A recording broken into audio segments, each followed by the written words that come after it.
सतनाम साहेबन की सभी भक्तात्माओं को, सभी साधु संत समाज को। महाप्रलय के पश्चात ब्रह्म निरंजन की स्थिति रामायणी नंबर 74 में सदगुरु कबीर साहब ने क्या बताया, ये जानते हैं। तहिया होते गुप्त स्थूल न काया, ना ताके शोग ताकी पै माया। कवल पत्र तरंग एक माही, संगहि रहें लिप्त पै नाही। आस ओस अंड मारहाई, अगणित अंड न कोई कहाई। निराधार आधार ले जानी, राम नाम ले उचरी बानी। धर्म कहें सब पानी अहई, जाति के मन पानी अहई। ढोर पतंग सरे घरियारा, ते ही पानी सब करे अचारा। फंद छोड़ जो बाहर होई, बहुरी पंथ नहीं हो जो है सोई। अब इसकी साखी है, भरम का बांधा यह जग, कोई ना करे विचार। एक हरि की भक्ति जाने बिना, भव बूढ़ी मुआ संसार। सतगुरु कहते हैं कि एक सत्य भक्ति, एक परमात्मा की भक्ति, एक भक्ति का सिद्धांत संसार भूल गया है। आइए जानते हैं साहब ने इसमें क्या बताया।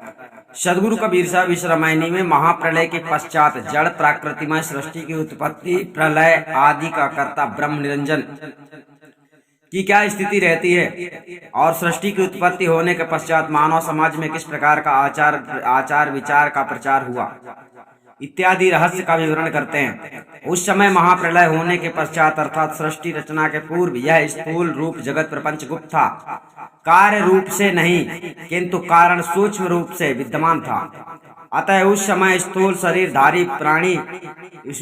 शरीरधारी भी कोई प्राणी नहीं था। उस समय ब्रह्म निरंजन दृष्टा साक्षी रूप ज्ञान की जागृत तुरीया भूमिका से परे ज्ञान की विशेष प्रगाढ़ भूमिका रूप तुरीयातीत सुषुप्त स्थिति में था। उस समय उस चेतन आत्मा निरंजन को किसी प्रकार का सृष्टि की उत्पत्ति आदि का शोक मोह इत्यादि बंधन नहीं था, परंतु उस चेतन आत्मा की उपाधि रूप विद्या माया उसके साथ स्वभाव रूप में अवश्य लगी थी। वह माया सत्वादि त्रिगुण रूप साम्य अवस्था में थी, क्योंकि माया भी प्रवाह रूप से अनादि शांत और जड़ परिवर्तनशील है और सूक्ष्म से स्थूल और स्थूल से सूक्ष्म रूप में होती रहती है। माया के संग रहता हुआ भी वह चेतन आत्मा निरंजन कमल पत्र के समान निर्लेप था और इस समय भी वह तुरीय भूमिका पर स्थिर विद्या माया के संयुक्त सृष्टि का कार्य उत्पत्ति पालन और संहार करता भी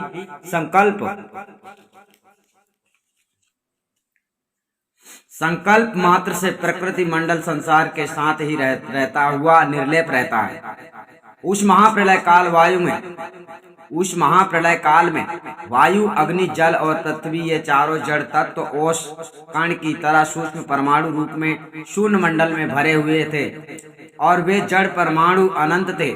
उस समय अनंत चेतन जीवात्माएं भी शुभाशुभ कर्मों के सूक्ष्म संस्कार के सहित तथा वासनामय सूक्ष्म शरीर के संयुक्त अविद्यामय कारण शरीर की विशेष अज्ञान रूप सुषुप्ति अवस्था में अपनी सद्बुद्धि रहित शून्य के अंतर्गत स्थित थी।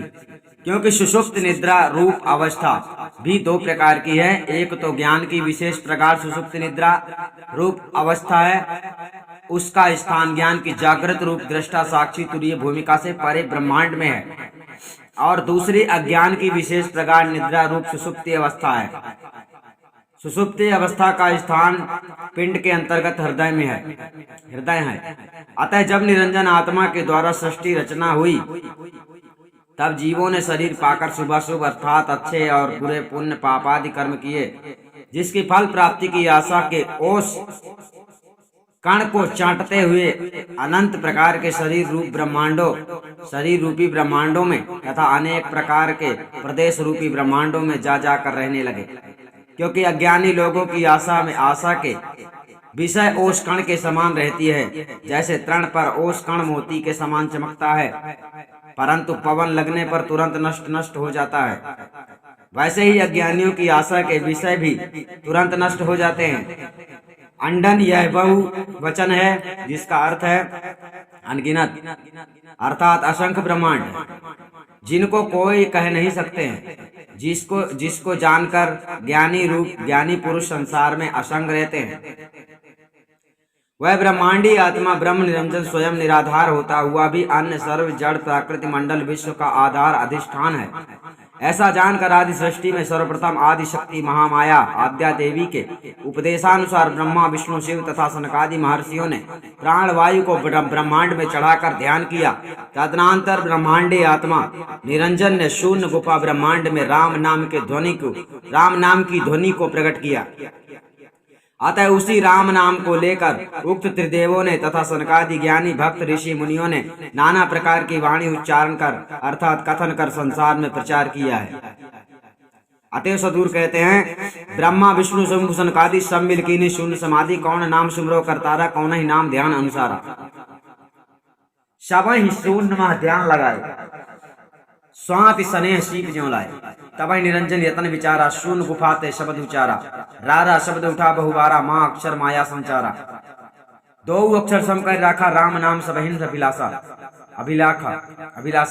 ऐसे राम नाम उत्पानी धर्मन परख ले यह बानी। राम नाम ले जगत बढ़ायो काल फंद कोई चीन न पायो।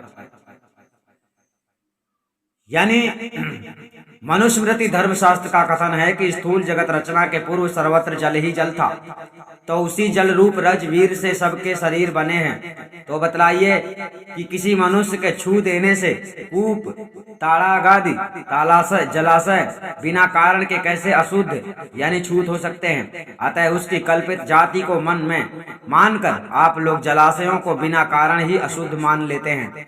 अतः जिस जल की अपवित्रता का अहंकार आप लोग करते हैं उसकी स्थिति सुनिए। और पतंग सरय घरियारा तही पानी सब करे अचारा। अब बतलाइए, क्या मनुष्य पशुओं से भी बुरे हैं? अतः जन्म से कोई भी मनुष्य अछूत नहीं है, किंतु गंदे पेशे करने एवं गंदेपन मलिनता पूर्वक रहने से तथा गंदे मलिन आचरण करने से यह दूर किया जा सकता है। अतः मनुष्य विशेष को स्वाभाविक अछूत मानना अन्याय है। जिसको इस पाखंड फंद का ज्ञान हो जाता है वह इस अनुचित छुआछूत बंधन को तोड़कर निकल जाता है और फिर वह उस पाखंड मार्ग को कभी भी नहीं देखता है। भावार्थ यह है कि संसार में सब कोई कहते हैं कि पानी में ही धर्म रहता है एवं सब जाति के लोगों के मन में पानी में ही सबका धर्म रहता है। कोई किसी का छुआ पानी नहीं पीता है, यही धर्म मान लिया है। सदगुरु कहते हैं कि जिस जल की पवित्रता की बात आप लोग करते हैं उसी स्थिति को तो देखिए, उसमें पशु पक्षी कीट पतंग जल जंतु आदि सभी उसी पानी में मरकर सड़ गल जाते हैं। अतः विचार से देखो तो वह पानी महान अपवित्र है, अशुद्ध है, फिर भी उसी पानी में सब कोई नहाते धोते आचमन आदि आदि आदि आचार करते हैं। तो दूसरे के छुए हुए पानी में क्या होगा? क्या हो गया है कि जिसको नहीं पीते हो? मुसलमान के राजत्व काल में यदि कोई किसी का छुआ पानी भी पी लेता था तो वह भ्रष्ट हो जाता था, उसको जाति से बाहर कर देते थे। उस समय उसको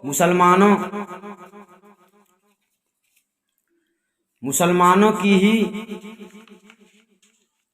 शरण लेना पड़ता था और वह मुसलमान ही हो जाता था। उस समय यदि मुसलमान लोग किसी हिंदू पर पानी के छींटे डाल देते थे और झूठ ही कहने लगते थे कि इसने मेरा छुआ पानी पी लिया है, कि इतने ही में हिंदू लोग उसे भ्रष्ट समझकर जाति समाज से बाहर कर देते थे। सतगुरु कबीर कहते हैं कि पानी में छूत क्यों मानते हो? पानी तो सबको शुद्ध करता है। अतएव पानी ही के कारण ऊंच नीच समझे जाते हैं, जिससे वैमनस्य बढ़ता है और संगठन टूट जाता है। अतः उक्त छुआछूत के बंधन को छोड़कर जो बाहर निकल आता है वह फिर उस पाखंड मार्ग को कभी नहीं देखता है। अतः जो उक्त छुआछूत बंधन और संसार के माइक मोह ममत तथा विषय की आसक्ति आदि बंधनों को ज्ञान के द्वारा तोड़कर उससे बाहर हो जाता है, वह भाग्यशाली पुरुष पुनः लौटकर जन्म मरण पद कर्म मार्ग की तरफ देखता भी नहीं है। अब ये साखी का अर्थ चल रहा है, जो साखी लास्ट में देखिए।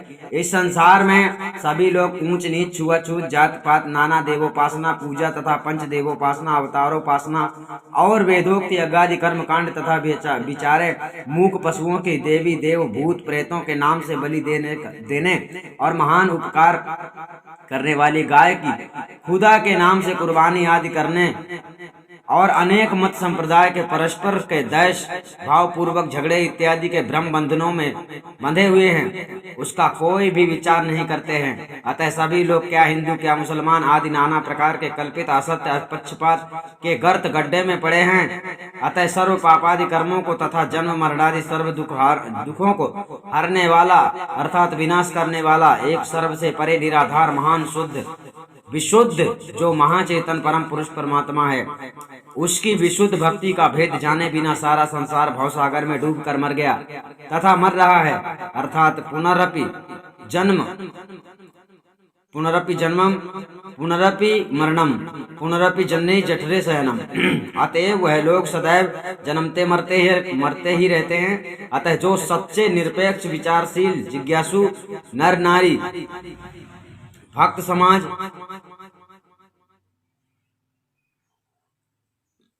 निरपेक्ष विचारशील जिज्ञासु नर नारी भक्त जन हैं, उनको चाहिए कि किसी तत्व ज्ञानी भेदी संत सदगुरु को खोजकर जो सार शब्द महाचेतन सतपुरुष परमात्मा के भेदी हों, उनकी शरण में जाकर सार शब्द का भेद प्राप्त कर साधन अभ्यास कर सत्य मुक्ति को प्राप्त करें। वह सार शब्द स्वरूप महाचेतन सतपुरुष परमात्मा ब्रह्म जीव और जड़ प्रकृति आदि सर्व से परे आगे है। अतः उसी की विशुद्ध भक्ति करने से जीव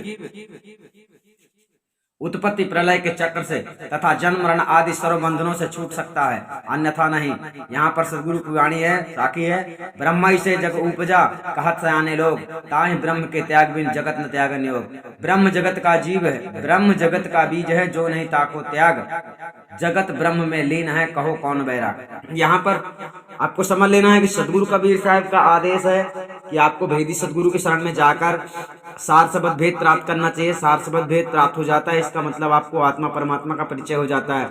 इसके बाद आपको सत्कर्मों में चलना पड़ता है। इस संसार में सत्कर्म की कमाई कुछ अलग ही होती है, सत्कर्म का रहस्य कुछ अलग होता है।